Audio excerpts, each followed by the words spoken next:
नमस्कार दर्शक बंधु आपण को आम चैनल को स्वागत।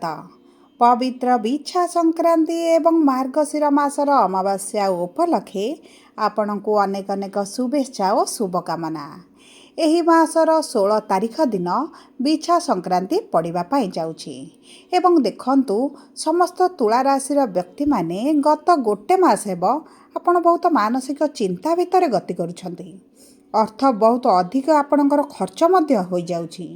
लोन करज मध्य बढ़िबार लागिछि एवं किछि क्षेत्र रे एभली परिस्थिति हेउछि जे आपण जानि पारु नांती किभली परिस्थिति को संभाळिबे, कोन कले आपणकर सब किछि ठीक होई जिवो। एमिति रे देखिबाकू गले आपण बहुत कर्मी मध्य अटंती।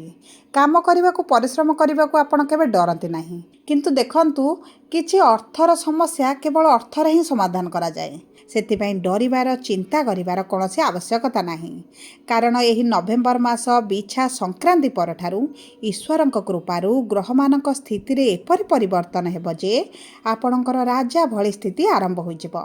माने एबे जे मानसिक स्थिर रे, आर्थिक स्तर रे, कर्मक्षेत्र रे एवं आपणक संपर्क रे जे सब विचलित अछंती, चिंतित अछंती, सेथिरे धीरे धीरे सुधार आसीबो।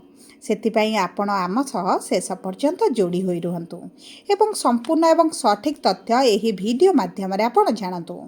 किंतु वीडियोटी आरंभ करिबा पूर्वरु जदि आपणकर भी तुला राशि होई थाए एवं आपण भी ईश्वर को आंतरिक भक्ति एवं विश्वास करंती, तेबे वीडियोटी को लाइक करंतु। कमेंट बॉक्स रे जय जगन्नाथ, जय माँ लक्ष्मी अवश्य लिखि दियंतु।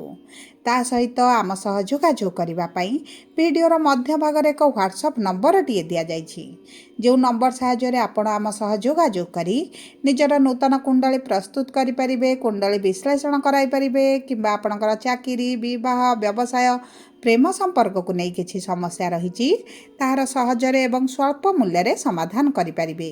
सेथिपाई आपण आम सह शेष पर्यंत जोड़ी होई रुहंतु एवं व्हाट्सएप नंबर माध्यम रे आपण आम सह जोगाजोग करंतु। एबे आसंतु सर्वप्रथम जानिबा एही बिछा संक्रांति परठारु आपणकर राशि रे नवग्रहंकर स्थितिटी किभଳି रहिबो। देखंतु आपणकर प्रथम गृह रे सूर्य एवं शुक्र, द्वितीय गृह रे बुध एवं मंगल, पंचम गृह रे राहु, षष्ठ गृह रे शनि, दशम गृह रे देवगुरु बृहस्पति एवं एकादश गृह रे केतु विराजमान होइछंती। एवं एही 16 तारिख दिन सूर्य आपणकर प्रथम गृह रे जे नीच स्थिति रे थिले से द्वितीय गृह को गोचर करिवे, मित्र गृह रे रही उच्च स्थिति रे धनर गृह रे विराजमान करिवे। तेबे आसंतु जानिबा एही नवेम्बर मास बिछा संक्रांति परठारु आपणक कर्मक्षेत्र किभଳି रहिबो।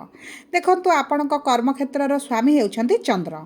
सेथिपाई आपणकर थरे जोंठारे चाकरी लागि जाए किबा आपण व्यवसाय थरे सेटल हो गला परे आपण सहजरे परिवर्तन करंती नाही, किंतु एही बिछा संक्रांति परठारु आपणक कर्मक्षेत्र रे बृहस्पतिंकर प्रवेश करिबा क्षणी उच्च स्थिति रे सेठारे रही आपण को नूतन चाकरी रो संधान थिले किंबा व्यवसाय करिबा पई चाहुथिले बहुत भल सुजोग आपण को प्रदान करिवे एवं सेथिरे आपण उन्नति मध्य देखिबे, लाभवान मध्य हेबे। ता सहित जदि आपणकर व्यवसाय रे बा चाकरी रे अर्थ फसिकी रहिछि ता मध्य आपण को मिल जिवो। जदि कर्मक्षेत्र रे काम को नै टेंशन रे थिले तेबे मध्य ता समाधान हेबार बहुत अधिक संभावना अच्छी। ता सहित बारंबार इंटरव्यू एंट्रांस दे मध्य जो विफलता आपण देखुतिले सेथिरे मध्य सफलता मिलबा आरंभ हेबो, किंबा किभଳି आपण नूतन चाकरी पाइबे सेथिपाई मध्य नूतन रास्ता आपण को मिल जिवो। ता सहित चाकरी व्यवसाय रे जदि किछि कानूनी, पुलिस, कोर्ट कचेरी केस थिला ताहा मध्य आपणकर समाधान होई जिवो।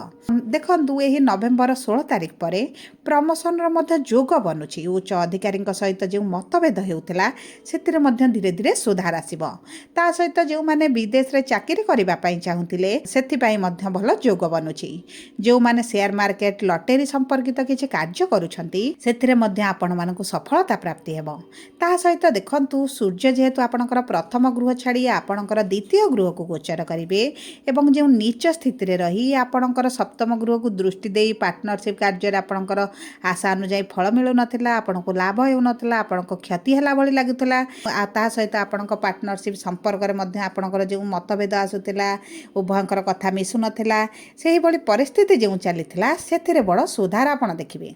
एबे आसंतु जानिबा केमिति रहिबो आपणकर आर्थिक स्थिति एही नवेम्बर मास 16 तारिख ବା ଏହି ବିଛା ସଂକ୍ରାନ୍ତି ପରଠାରୁ।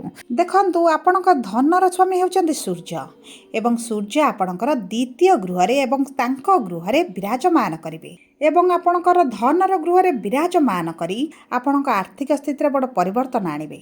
କାରଣ ଆପଣଙ୍କର ଧନର ଭାବକୁ ଯେହେତୁ ଦୃଷ୍ଟି ଦେବେ ଆପଣଙ୍କର ଇନକମ୍ ବଢ଼ିବ, କିଛି ଅଚାନକ ଧନ ଲାଭ ହୋଇପାରେ।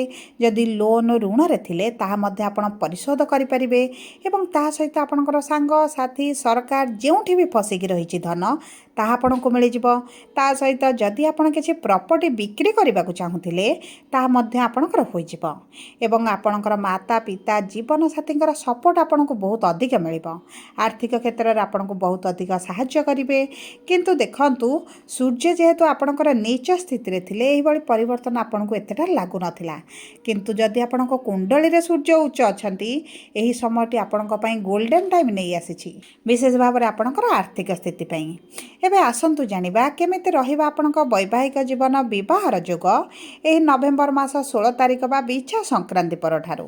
ଦେଖନ୍ତୁ ଆପଣଙ୍କର ବିବାହର ଗୃହର ସ୍ୱାମୀ ହେଉଛନ୍ତି ପ୍ରଭୁ ମଙ୍ଗଳ ଏବଂ ମଙ୍ଗଳ ଆପଣଙ୍କର ଦ୍ୱିତୀୟ ଗୃହରେ ବିରାଜମାନ କରି ଆପଣଙ୍କର ସପ୍ତମ ଗୃହକୁ ଉଚ୍ଚ ଦୃଷ୍ଟି ପ୍ରଦାନ କରୁଛନ୍ତି। ମାନେ ଆପଣ ନିଜ ସମ୍ପର୍କରେ ବହୁତ ଦ୍ୱନ୍ଦ୍ୱରେ ରହୁଥିଲେ, ନୂତନ ବ୍ୟବହାର ଯୋଜନା ମଧ୍ୟ ଆପଣ କରୁଥିଲେ କିନ୍ତୁ ଆପଣଙ୍କର ବିବାହର ଭଲ ପ୍ରସ୍ତାବ ଆସୁନଥିଲା, ବିବାହ ଠିକ୍ ହୋଇପାରୁନଥିଲା। ଏହିଭଳି ଯାହା ବି ସମସ୍ୟା ଥିଲା ତାହା ଆପଣଙ୍କର ଦୂର ହୋଇଯିବ। ଆପଣଙ୍କ ବିବାହ ପାଇଁ ପ୍ରବଳ ଯୋଗ ବନୁଛି। ତା ସହିତ ବୈବାହିକ ସମ୍ପର୍କରେ ଯଦି ମତଭେଦ ଥିଲା ଏବଂ ଉଭୟଙ୍କ ସହମତରେ ଆପଣ ଅଲଗା ହେବା ପାଇଁ ଚାହୁଁଥିଲେ, ଡିଭୋର୍ସ ଚାହୁଁଥିଲେ, ତାହା ମଧ୍ୟ ଆପଣଙ୍କର ହୋଇଯିବ। ଏବଂ ଦେଖନ୍ତୁ ଏହି ସମୟ ମଧ୍ୟରେ ଆପଣଙ୍କ ସାଥୀଙ୍କର ଅସଲ ଚେହେରା ଆପଣ ଜାଣିପାରିବେ। ସେଥିପାଇଁ ଆପଣଙ୍କ ସମ୍ପର୍କରେ ଆପଣଙ୍କୁ ଯେତେ ଅଧିକ ସଚେତନ ରହିବେ ଆପଣଙ୍କ ପାଇଁ ଭଲ ରହିବ। କାରଣ ସୂର୍ଯ୍ୟଙ୍କର ନୀଚ ସ୍ଥିତି ପାଇଁ ଆପଣଙ୍କ ସମ୍ପର୍କରେ ବହୁତ ଗୁଡ଼ିଏ ମନମାଳିନ ମତଭେଦ ଭଳି ପରିସ୍ଥିତି ଚାଲିଥିଲା। କିନ୍ତୁ ଏହି ସମୟରେ ଧୀରେ ଧୀରେ ସମ୍ପର୍କରେ ପରିବର୍ତ୍ତନ ଆସିବ। ଉଭୟ ଏକତ୍ର ହୋଇପାରନ୍ତି, ଉଭୟଙ୍କ ମଧ୍ୟରେ ବୁଝାମଣା ବଢ଼ିପାରେ, ଉଭୟ ଯଦି ଅଲଗା ରହୁଥିଲେ ଏକାଠି ହୋଇପାରନ୍ତି। ଆପଣଙ୍କର ଅଭିଳାଷ ପୂରଣ ହେବ କାରଣ ସୂର୍ଯ୍ୟ ଆପଣଙ୍କର ଦ୍ୱିତୀୟ ଗୃହରେ ରହି ଆପଣଙ୍କ ଅଭିଳାଷ ମନସ୍କାମନାର ଗୃହର ସ୍ୱାମୀ ହୋଇଥିବାରୁ ଆପଣଙ୍କର ଯେକୌଣସି ଅଭିଳାଷ ରହିଛି ତାହା ପୂରଣ ହୋଇଯିବ। ତେବେ କେମିତି ରହିବ ଆପଣଙ୍କର ପାରିବାରିକ ସମ୍ପର୍କ, ଭୂମି, ଘର, ସମ୍ପତ୍ତି ଏହି ବିଛା ସଂକ୍ରାନ୍ତି ପରଠାରୁ?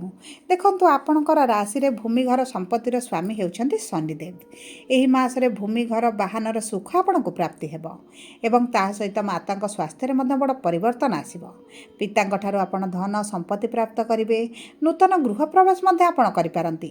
ତା ସହିତ ଯଦି ଆମେ ଦେଖିବା କିଭଳି ରହିବ ଆପଣଙ୍କର ଶିକ୍ଷା ଏବଂ ସନ୍ତାନର ଯୋଗ ଏହି ବିଛା ସଂକ୍ରାନ୍ତି ପରଠାରୁ, ତେବେ ଦେଖନ୍ତୁ ବୃହସ୍ପତିଙ୍କର ଦୃଷ୍ଟି ମାନେ ଆପଣଙ୍କର ଶୁଭ ଫଳ ନିଶ୍ଚିତ ଭାବରେ ପ୍ରାପ୍ତ ହେବ। ସନ୍ତାନଙ୍କ ସହିତ ଜଡ଼ିତ ଯଦି ଆପଣଙ୍କର ମତଭେଦ ଚାଲିଥିଲା, ଆପଣଙ୍କ ସନ୍ତାନ ଆପଣଙ୍କ ଠାରୁ ଦୂର ହୋଇଯାଇଥିଲେ, ବିଶେଷ ଭାବରେ ବଡ଼ ପୁଅକୁ ନେଇ ଯଦି ଆପଣ ଚିନ୍ତିତ ଥିଲେ ତାହା ନିଶ୍ଚିତ ଭାବରେ ଦୂର ହୋଇଯିବ। ସନ୍ତାନ ପାଇଁ ଯଦି ଆପଣ ଚେଷ୍ଟା କରୁଛନ୍ତି ସନ୍ତାନ ପ୍ରାପ୍ତି ହେବାର ବହୁତ ଭଲ ଯୋଗ ମଧ୍ୟ ବନୁଛି। ଏବଂ ତା ସହିତ ଯଦି ଆମେ ଶିକ୍ଷାକୁ ଦେଖିବା ତେବେ ଆପଣଙ୍କର ଯେଉଁ ମନରେ ଅନ୍ୟମନସ୍କ ରହୁଥିଲେ, ପାଠତାରୁ ମନ ହଟି ଯାଉଥିଲା, ଅଲଗା ଦିଗ ପ୍ରତି ଆପଣଙ୍କର ରୁଚି ବଢ଼ୁଥିଲା, ସେହି ସବୁ କ୍ଷେତ୍ରରେ ମଧ୍ୟ ଆପଣ ପରିବର୍ତ୍ତନ ଦେଖିବେ। ତେବେ ଆସନ୍ତୁ ଜାଣିବା କେମିତି ରହିବ ଆପଣଙ୍କର ସ୍ୱାସ୍ଥ୍ୟ ଏହି ବିଛା ସଂକ୍ରାନ୍ତି ପରଠାରୁ। ଦେଖନ୍ତୁ ଆପଣଙ୍କର ସ୍ୱାସ୍ଥ୍ୟ ପ୍ରଥମ ଗୃହରୁ ଜଣାପଡ଼େ ଏବଂ ସୂର୍ଯ୍ୟ ଯେହେତୁ ନୀଚ ସ୍ଥିତିରେ ଥିଲେ ଆପଣଙ୍କ ସ୍ୱାସ୍ଥ୍ୟରେ କିଛି ନା କିଛି ସମସ୍ୟା ଆପଣ ଦେଖୁଥିଲେ। ବିଶେଷ ଭାବରେ ଆପଣଙ୍କ ପେଟରେ ସମସ୍ୟା ଟିକେ ବଢ଼ିଯାଇଥିଲା। କିନ୍ତୁ ଆପଣଙ୍କର ସୂର୍ଯ୍ୟ ଏହି 16 ତାରିଖ ଦିନ ବିଛା ସଂକ୍ରାନ୍ତି ଦିନ ପ୍ରଥମ ଗୃହ ତ୍ୟାଗ କରୁଥିବାରୁ ଆପଣଙ୍କର ପେଟରେ ଯେଉଁ ସମସ୍ୟା ରହୁଥିଲା, ଗୋଡ଼କୁ ନେଇ ଯେଉଁ ସମସ୍ୟା ଚାଲିଥିଲା, ସେହିସବୁ ଚିନ୍ତା ଆପଣଙ୍କର ଦୂର ହୋଇଯିବ। ସ୍ୱାସ୍ଥ୍ୟରେ ଆପଣ ଗୋଟେ ଶୁଭ ପରିବର୍ତ୍ତନ ମଧ୍ୟ ଦେଖିବେ କାରଣ ଆପଣଙ୍କର ରାଶିର ସ୍ୱାମୀ ଆପଣଙ୍କ ଗୃହରେ ରହିବେ, ଯେଉଁ କାରଣରୁ ଆପଣଙ୍କର ରୋଗ ପ୍ରତିରୋଧକ ଶକ୍ତି ମଧ୍ୟ ବୃଦ୍ଧି ପାଇବ।